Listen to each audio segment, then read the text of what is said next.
Assalamualaikum warahmatullahi wabarakatuh. Perkenalkan, nama saya Akma Hairunisa dengan NIM 2314010042. Di sini saya akan menjelaskan tafsir dari Quran Surah Al-Jumu'ah ayat 9 sampai 11 serta relevansinya terhadap pendidikan.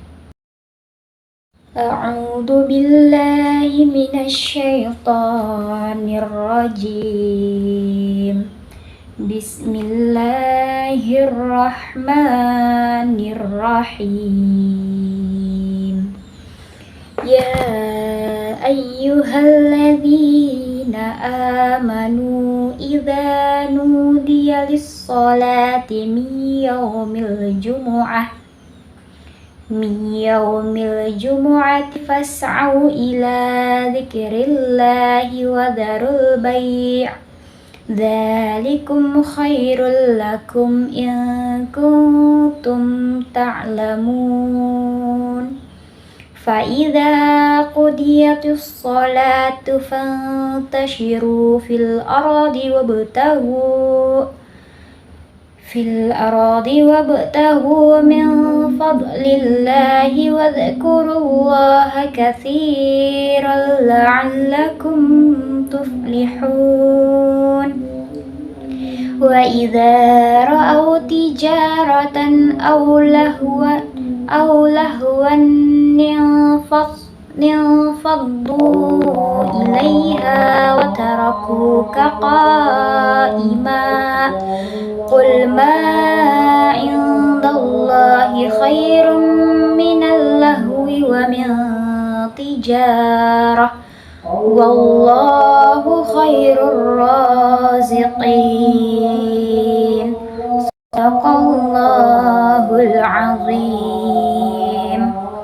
Adalah arti perkata dari Quran Surah Al-Jumu'ah ayat 9 sampai 11. Pada ayat 9, ya ayyuhalladzina amanu, wahai orang-orang yang beriman, idza nudiya, apabila diseru, lis-sholati, untuk menunaikan salat, mi yaumil jumu'ati, dari hari Jumat, fas'au, maka berjalanlah kamu, ila dzikrillah, kepada mengingat Allah, wa darul bai', dan tinggalkanlah perdagangan. Dzalikum, demikian itu, khairul lakum, bagi kalian, in kuntum, jika kalian ta'lamun, mengetahui. Kemudian pada ayat 10, fa idza qudiyatis shalah, maka apabila telah diselesaikan salat, fantasiru, maka bertebaranlah kamu, fil ardi, pada muka bumi, wabtaghu, dan carilah, min fadlillah, dari karunia Allah, wadhkurullah, dan ingatlah Allah, katsiran la'allakum, banyak agar kalian, tuflihun, kamu beruntung. Selanjutnya pada ayat 11, wa idza ra'au tijarah, dan apabila mereka melihat perniagaan, aw lahwan, atau permainan, anfaddu, mereka menuju, ilaiha, kepadanya, wa tarakuka qa'iman, dan mereka meninggalkan kamu berdiri. Qul ma, katakanlah apa, indallahi, sisi Allah, khairum minal lahwi, lebih baik dari permainan, wa minat tijarah, dan dari perniagaan. Wallahu khairur raziqin, dan Allah sebaik-baik pemberi rezeki. Pada Quran Surah Al-Jumu'ah ayat 9, ayat ini merupakan perintah langsung dari Allah Subhanahu wa Ta'ala kepada orang-orang yang beriman agar memperhatikan seruan untuk sholat Jumat. Ketika dikumandangkan azan pada hari Jumat, khususnya azan kedua yang dikumandangkan oleh khatib naik ke mimbar, umat Islam diperintahkan untuk segera meninggalkan semua aktivitas di duniawi dan bergegas menuju masjid untuk mendengarkan khutbah dan menunaikan sholat. Frasa atau fas'au ila dzikrillah bukan berarti berlari secara fisik, melainkan menunjukkan kesungguhan dan ketegasan dalam menyambut panggilan Allah dengan penuh keikhlasan. Selain itu juga pada kalimat wadharul bai' ataupun tinggalkan jual beli menegaskan bahwasanya aktivitas ekonomi yang sah sekalipun harus ditinggalkan demi memenuhi kewajiban ibadah. Bahkan ayat ini juga menegaskan bahwasanya mendahulukan sholat Jumat daripada urusan dunia itu adalah khairul lakum, lebih baik bagi kalian. Nah, jika kalian benar-benar mengetahui hakikat kebaikan, yakni kedekatan dengan Allah dan keberkahan dalam hidup. Dalam konteks sosial, ayat ini membentuk budaya umat Islam untuk menomorsatukan panggilan Allah di atas kepentingan pribadi ataupun ekonomi sebagai wujud nyata dari keimanan yang dewasa dan bertanggung jawab. Kemudian pada ayat 10-nya, di sini menjelaskan kewajiban untuk mendahulukan sholat Jumat. Ayat ini melanjutkan dengan memberikan kelonggaran bahwasanya setelah sholat selesai, umat Islam diperbolehkan kembali menjalani aktivitas duniawi. Allah mempersilahkan mereka untuk fantasiruhu fil arodi, ataupun bertebaranlah di muka bumi, dan wabtahu min fadlillah. Nah, carilah karunia Allah, yang bermakna bahwasanya bekerja, berdagang, ataupun aktivitas nafkah itu adalah bagian dari kehidupan yang tidak bertentangan dengan ajaran Islam, selama tidak melalaikan kewajiban utama kepada Allah.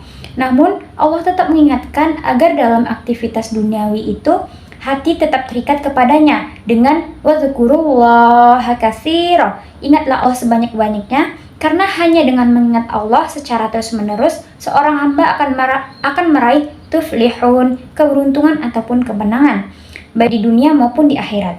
Ayat ini juga menegaskan konsep keseimbangan antara kehidupan dunia dan akhirat, di mana Islam itu bukan agama yang mengajarkan sifat menjauhi dunia atau asketisme, melainkan agama yang mengajarkan manajemen waktu dan prioritas. Saatnya ibadah harus diutamakan, dan saatnya bekerja pun adalah bagian dari pengabdian kepada Allah, asal dilakukan dengan tetap mengingatnya.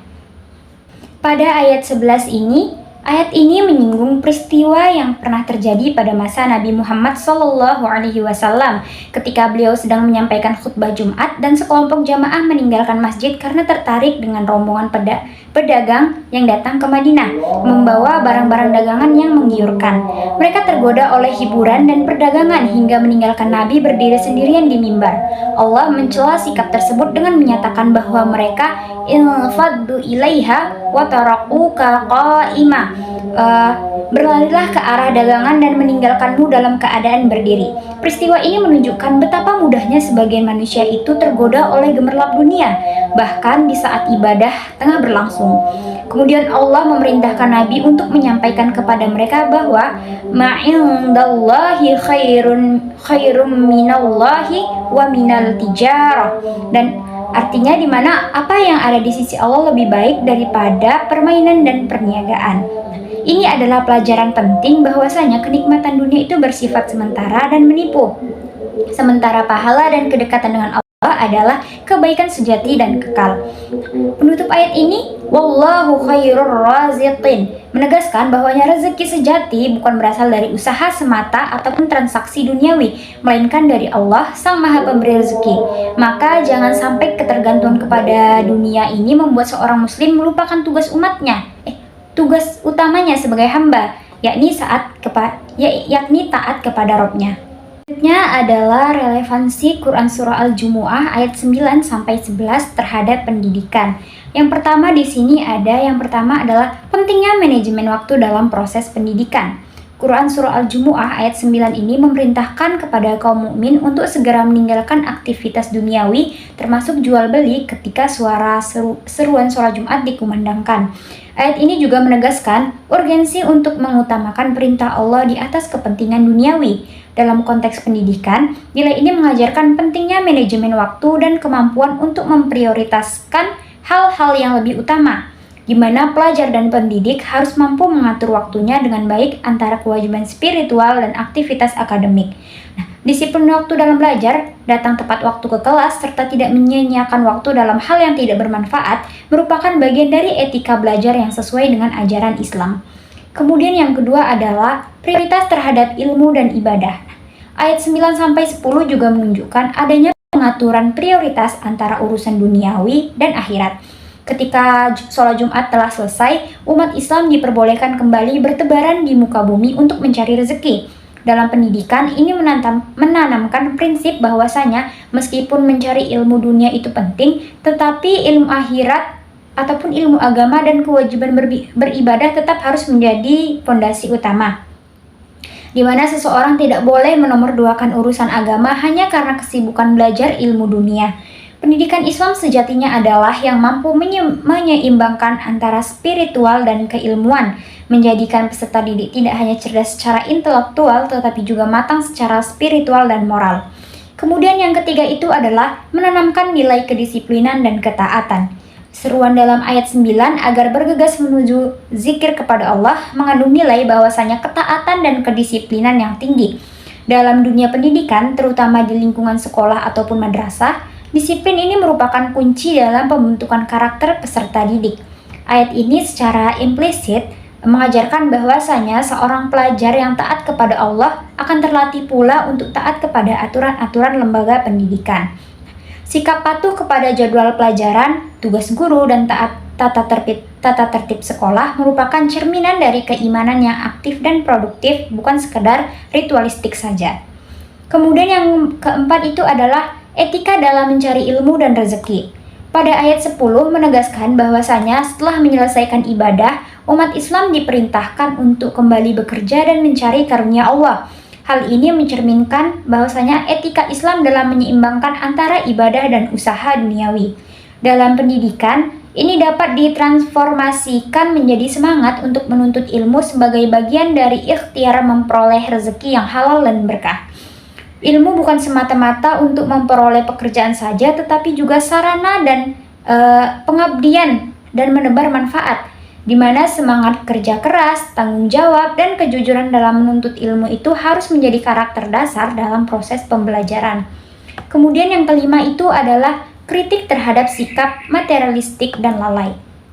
Nah, pada ayat 11 ini Allah menyinggung perilaku sebagian orang yang lebih tertarik pada keuntungan materi ataupun perdagangan daripada mendengarkan khutbah Nabi. Ini menjadi kritik terhadap sikap materialistik dan lalai terhadap ilmu serta bimbingan spiritual. Dalam dunia pendidikan, hal ini bisa dipahami sebagai peringatan agar tidak menjadikan motivasi dunia semata seperti uang, gelar, ataupun status sosial sebagai satu-satunya alasan dalam belajar, di mana pendidikan sejati itu harus mengarah pada pencapaian nilai-nilai leluhur, pengembangan akhlak, dan pencarian kebenaran. Sikap tamak terhadap dunia justru akan menjauhkan seseorang itu dari ilmu yang bermanfaat dan berkah. Kemudian keenam itu adalah pendidikan sebagai sarana membangun kepribadian seimbang. Secara keseluruhan, Quran Surah Al-Jumu'ah ayat 9-11 ini membentuk pola pikir seorang muslim agar memiliki kepribadian seimbang antara dunia dan akhirat, di mana relevansi ayat-ayat ini dalam pendidikan adalah menegaskan bahwasanya tujuan akhir pendidikan bukan sekedar pencapaian duniawi saja, tetapi juga untuk membentuk insan kamil, yaitu manusia paripurna yang memiliki intelektualitas tinggi, keimanan yang kuat, dan akhlak yang mulia. Ayat ini mengajarkan bahwasanya pendidikan harus diarahkan untuk membangun manusia yang bertanggung jawab kepada Tuhannya, kepada sesama, dan kepada dirinya sendiri. Jadi, itulah tadi relevansinya Quran Surah Al-Jumu'ah ayat 9-11 dalam pendidikan. Semoga apa yang saya sampaikan dapat bermanfaat. Assalamualaikum warahmatullahi wabarakatuh.